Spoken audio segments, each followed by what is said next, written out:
গেছিল আবার যাবে।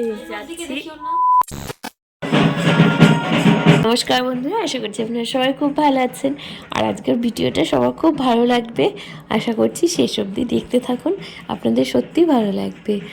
এই যে আমাদের পাড়ার একটা ননদ সঞ্জি, ওর আজকে বিয়ে। ওর প্রেমের বয়স মনে হয় 15 বছর। 15 বছর পর ওর কাছের মানুষটাকে আজকে পুরোপুরি নিজের করে পাবে। মানে নিজেরই ছিল এতদিনও, নাহলে কি এত বছর ধরে একটা রিলেশন টিকিয়ে রাখাও তো কম কষ্টের কথা না। দুজন মিলেই একসাথে ছিল বলেই আজকে এই দিনটা দেখতে পেলো। তো যাই হোক, ওদের পরবর্তী জীবন যেন খুব ভালো কাটে, আর সেই উপলক্ষে আজকে আমরা একটু আনন্দ করে নিই। তারপরে আর এই যে এটা হলো ওর হলদি লুক, কি সুন্দর লাগছে ওকে। আর ওর ড্রেসগুলো প্রত্যেকটাই খুব সুন্দর ছিল। আবার গেছিল আবার যাবে, ভাত খেতে এসেছে। আর আমরা যাচ্ছিলাম এই যে ওর বিয়ের জন্য একটা গিফট কিনতে। তো আমরা ভাবছি কী দেবো দিয়ে আমি ভাবলাম কি চলো ঠাকুর ঘরের কোনো একটা জিনিস ওর নতুন সংসারে কাজে লাগবে, তেমন একটা কিছুই নিয়ে আসি। তো ভাবছি একটা কিছু ভেবে যাচ্ছি, দেখা যাক সেটা পাই কি না। শেষ অবধি কিন্তু সেই জিনিসটা পাইনি। আমি দোকানে যখন গেলাম, আমি চেয়েছিলাম ছোট্ট একটা লক্ষ্মী ঠাকুরের মূর্তি নিতে, তো সেটা পাইনি। তারপরে কি করব, তারপর ওই ঠাকুরের জন্য একটা প্রদীপের গাছা হয়, মানে যেটার উপরে গাছ প্রদীপ যেটাকে বলে, তো সেটা নিয়েছিলাম। তো এই দোকান থেকে নিলাম, নেওয়া হয়ে গেছে। আর আমাদের বাড়ির সামনের রাস্তাটা যেহেতু গঙ্গার ওই দিকে, তো সবাই জল তুলে কিন্তু আমাদের বাড়ির এদিক দিয়েই যায়, আর আমরা দৌড়ে দৌড়ে চলে আসি এই সব নাচ গান দেখতে। এখানে নাচে, এখানে আমাদের উপরে যায়।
সারাদিন অনেক জল তোলা দেখলাম, এবার আমরা রেডি হয়েছি যাব বলে।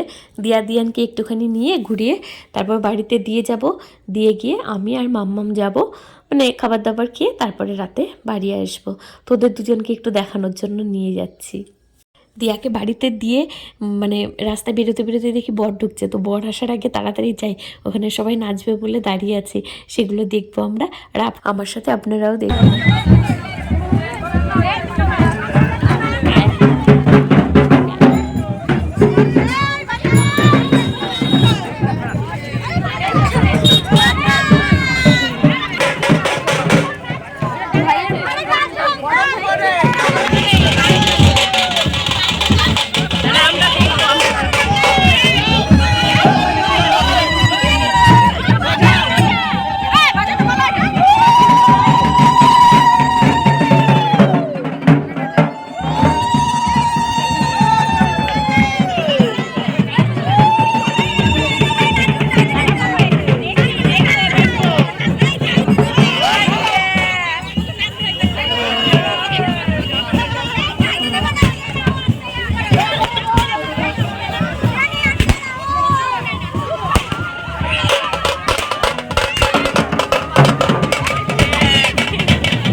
সঞ্জিতা কাও কাকা পুরো লক্ষ্মী ঠাকুরের মতো লাগছে, দারুণ লাগছে।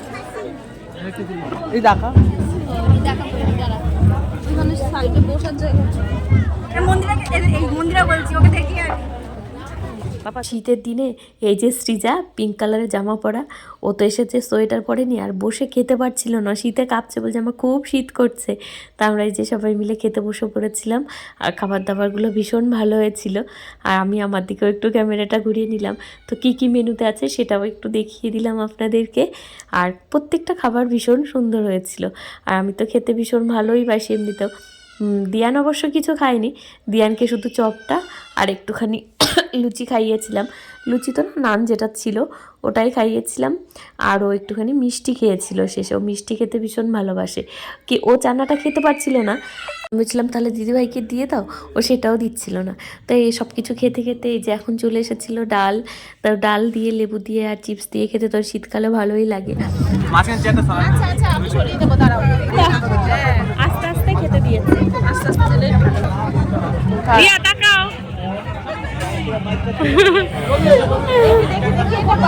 চলো চলো সব সময় তো দেখা যায় পাগলের মতো। শাড়িটা দেখিনি, বাহ ভালো লাগছে। খাওয়া দাওয়া হয়ে গেছে, এবার আইসক্রিমগুলোকে হাতে নিয়ে আমরা সবাই মিলে বেরিয়ে পড়েছি, এখন বাড়ি যাব আর থাকবো না। মানে কি বলবো, ঠান্ডা ঠান্ডা লাগছিল প্রচণ্ড আর কি। আর দিয়াও বাড়িতে রয়েছে, তাই জন্য আমাকে তো তাড়াতাড়ি যেতে হবে, বিয়েটা তো আর দেখতে পারবো না। আর এই যে ওর দিদির সাজটা খুব সুন্দর হয়েছিল, প্রত্যেক জনাই মানে খুব সুন্দর করে সেজেছিল। সামনে ওই হোয়াইট কালার পরা শাড়ি পরা, ওটা ছিল ওর দিদি। আর এখানে বিয়ে পড়ানোর জন্য বসেও গেছে ব্রাহ্মণ, লগ্ন তাড়াতাড়িই ছিল, যার জন্য মানে সবাই দেখতে পারবে বিয়েটা। আর লগ্ন দেরিতে থাকলে কি হয়, অনেকেই বিয়েটা দেখতে পারে না। তো যাই হোক, ওর পুরো জীবনটা যেন খুব ভালো কাটে, ও যাকে নিয়ে স্বপ্ন দেখেছিল এতদিন ধরে তাকে নিজের করে পেয়েছে, এর থেকে আর বড় কী হতে পারে বলুন। অনেক বছরের সম্পর্ক সত্যি ওদের, এতদিন ধরে ওরা টিকিয়ে রেখেছে, এটা মানে কী বলবো, দুজনাই সমানভাবে একটা সম্পর্ক টিকিয়ে রাখা কিন্তু অত সহজ না। দুজনাই চেষ্টা করেছে, দুজনাই চেয়েছে, অনেক ঝড়ঝাপটার মধ্যে দিয়ে ওরা গেছে, তো শেষ পর্যন্ত এক হয়েছে, এটা অনেক ভালো। মানে আমাদের জন্য তো খুব ভালো লাগছে আমাদের। আমরা যেহেতু অনেক মানে আমার বিয়ে হয়েছে 11 বছর, তখন ওই 11-এ না কিছু পড়তো, 9-10 কিংবা 11-এ কিছু একটা পড়তো, তখন থেকে ওকে আমি দেখছি। তাহলে অনেক ছোটোবেলা থেকেই তো মানে দেখেছি, ছোটো থেকে ওরা বড় হয়েছে, ওদের প্রেম কাহিনী সব কিছুই তো আমরা দেখেছি চোখের সামনে, এর জন্য আরও বেশি ভালো লাগে। তো যাই হোক, এবার এই যে গেট দিয়ে বেরোচ্ছি, আর এখানে কী নাচানাচি করছে, ওদের পরিবারটা না ভীষণ সুন্দর, পুরো যৌথ পরিবার, সবাই মানে একসাথে থাকে, ভাই বোন ওরা অনেকজন, পুরো আমার বাবার বাড়ির মতো। এর জন্য ওদের বাড়িটাকে আমার এত বেশি ভালো লাগে। তাই যে আমি বাড়িতে চলে এসেছিলাম, আর দিয়ান আমাকে বলছে তোমাকে ভূতে ধরবে, অন্ধকারে আমাকে রেখে গেছে।